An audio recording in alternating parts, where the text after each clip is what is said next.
জয়গুরু পরম প্রেমময় শ্রী শ্রী ঠাকুরের একটি কথোপকথন আজ আপনাদের সামনে উপস্থিত করছি। অতুলদা বলে একজন ঠাকুরকে জিজ্ঞেস করছেন, অপ্রিয় সত্য কথা যদি না বলা যায় তবে চোরকেও তো চোর বলা যাবে না।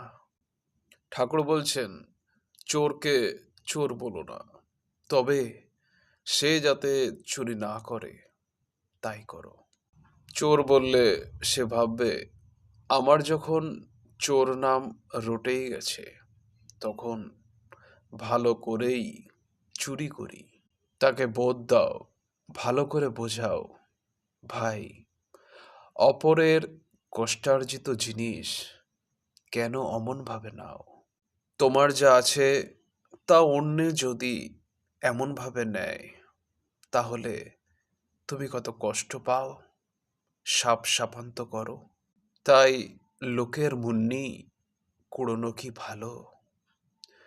তুমি যদি একটু কষ্ট করো তাহলে কত আয় করতে পারো। মনেও পুলিশের ভয় থাকে না, দুর্নামের ভয় থাকে না।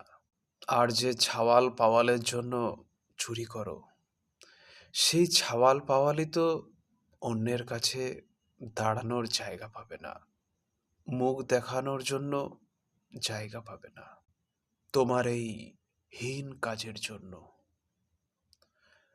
জয়গুরু, এই কথোপকথনটি ভালো লাগলে অবশ্যই শেয়ার করবেন এবং একটি লাইক দিয়ে কমেন্ট করে জানাবেন।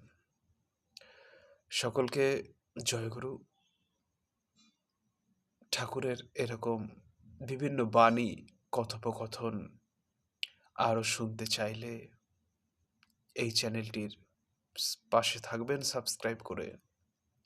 সকলকে আবারও একবার জয়গুরু, বন্দে পুরুষোত্তমম।